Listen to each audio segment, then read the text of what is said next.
হবে? ভবিষ্যৎ হচ্ছে বোমা, এরা যে ভবিষ্যৎ হচ্ছে লুট, এরা যে ভবিষ্যৎ হচ্ছে ফ্লাইট অফ ক্যাপিটাল। মুখ্যমন্ত্রীর সঙ্গে একই মঞ্চে দাঁড়িয়ে যে শিল্পপতিরা বলেন যে এত বড় শিল্প বান্ধব পরিস্থিতি অতীতে কোনোদিন তৈরি হয়নি, তাদের 8 বছরের ব্যালেন্স শিট দেখুন। মুখ্যমন্ত্রীর পাশে থাকা শিল্পপতিরা আজকে বিগত 8 বছরে তাদের পুঁজি কোথায় সরিয়ে নিয়ে গেছেন, কোন কোন রাজ্যে বিনিয়োগ করছে। তো সৌরভ গাঙ্গুলিকে দিয়ে 6 মারিয়ে কি আপনি শিল্প সম্মেলন মাত করবেন? হয় নাই। তামাশার একটা স্টে আছে, সৌরভকে এটা বুঝতে হবে। বাংলার মানুষের তার প্রতি শ্রদ্ধা আছে, ভালোবাসা আছে। তিনি আইকন হয়ে উঠেছিলেন বাঙালির, কিন্তু উনি তো বিখ্যাত ছিলেন স্টেপ আউট করে বলটাকে বাইরে পাঠিয়ে দেওয়ার, বাউন্ডারির বাইরে। হঠাৎ উনি এখানে কিছু না করে কোথায় একটা বিদেশি শিল্প করতে গিয়ে বাউন্ডারির বাইরে থেকে বল ছুড়লেন শাল বলি। এখন আবার শুনে যাচ্ছে গর্বের।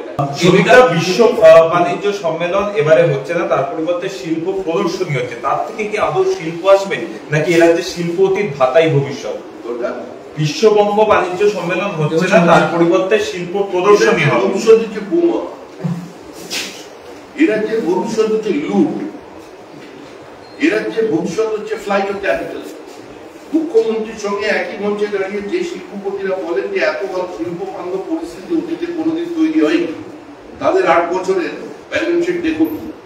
মুখ্যমন্ত্রীর পাশে থাকা শিল্পপতিরা আজকে বিগত 8 বছরে তাদের পুঁজি কোথায় সরিয়ে নিয়ে গেছেন, কোন কোন রাজ্যে বিনিয়োগ করছে। যেখানে আইন শৃঙ্খলা নেই, এই করুণ চরম অবনতি কার্যত নেই, যেখানে আরবান ইনফ্রাস্ট্রাকচার নেই, যেখানে কন্টিনিউয়াস ওয়াটার সাপ্লাই নেই, যেখানে সরকারের কোন সিঙ্গেল উইন্ডো সিস্টেম নেই, যেখানে সরকার একটা সুস্থ স্বাভাবিক শিল্পের প্রতিযোগিতার জন্য লেভেল প্লেইং ফিল্ড তৈরি করবার অবস্থায় নেই, যেখানে সরকারের একটা অন্ধ এসিসের বিরোধিতা আছে। তো সৌরভ গাঙ্গুলিকে দিয়ে 6 মারিয়ে কি আপনি শিল্প সম্মেলন মাত করবেন? হয় নাই। তামাশার একটা স্টে আছে, সৌরভকে এটা বুঝতে হবে। বাংলার মানুষের তার প্রতি শ্রদ্ধা আছে, ভালোবাসা আছে। তিনি আইকন হয়ে উঠেছিলেন বাঙালির, কিন্তু উনি তো বিখ্যাত ছিলেন স্টেপ আউট করে বলটাকে বাইরে পাঠিয়ে দেওয়ার, বাউন্ডারির বাইরে। হঠাৎ উনি এখানে কিছু না করে কোথায় একটা বিদেশি শিল্প করতে গিয়ে বাউন্ডারির বাইরে থেকে বল ছুড়লেন শাল বলি। এখন আবার শুনে যাচ্ছে গর্বের কথা। ফিল্ডিং ঠিকভাবে সৌরভ গাঙ্গুলি ছাড়া দেবেন। পশ্চিমবঙ্গের ততদিন হবে না যতদিন পর্যন্ত এখানে তৃণমূল কংগ্রেস থাকবে। আদানি নিয়ে বিভিন্ন সময় বিভিন্ন অবস্থান এবং পরবর্তীকালে আদানির তথ্য ফাঁস, স্থলবন্দরের গল্প, নতুন পোর্ট, এগুলো সবই ঘোষণা। আজকে তারা যে যেখানে মাইনিং করছে দেউচা পাঁচামিতে কি হচ্ছে আপনারা জানেন? আপনি কোনোদিন গেছেন বুম নিয়ে দেউচা পাঁচামিতে?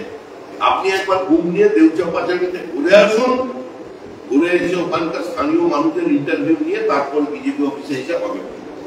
নির্বাচনের কারণে সম্মেলন হওয়ার সিদ্ধান্ত, মানে সম্মেলন হচ্ছে না, কিন্তু 2000 নির্বাচনের কারণে বলছে সম্মেলন হচ্ছে না, কিন্তু 2016 এবং 19 সালে তো নির্বাচন হয়েছিল, তখন তো সম্মেলনটা হয়েছিল।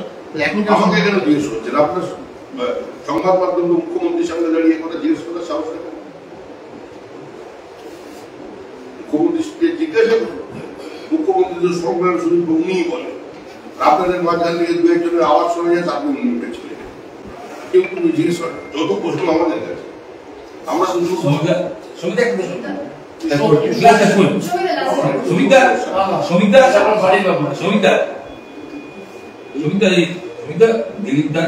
সকালবেলা মর্নিং ওয়াকে গিয়ে কথা বলেন, যেটা নিয়ে সারাদিন এজেন্ডা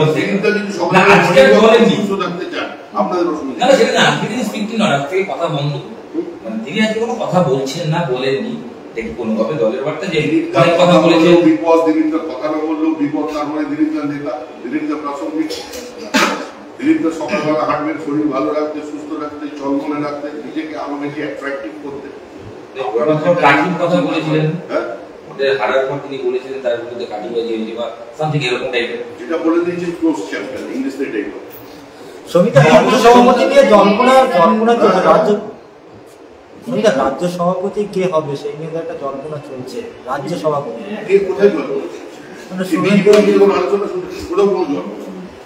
বিজেপি যারা করে, বিজেপিটা যারা বিজেপির মতো করে করে, তারা জানে এটা একটা কন্টিনিউ।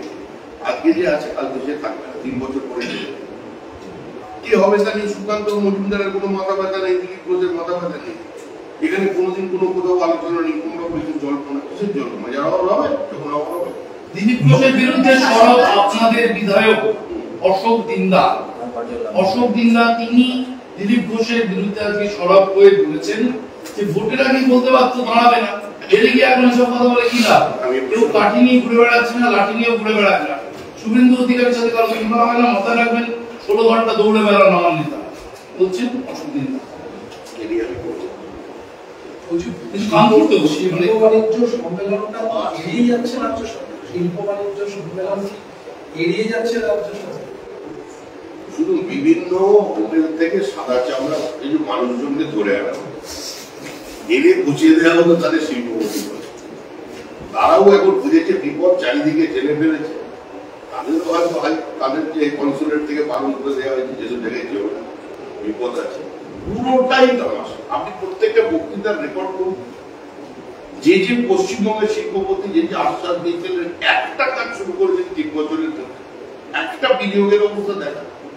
তাও তো বলতে পারি আমাদের নেতা পার্থ চট্টোপাধ্যায় এখন ছেলে থাকবে, উনি একটা মুরগির হ্যাচারি অন্তত একবার কোথায় কিন্তু 1200 টাকা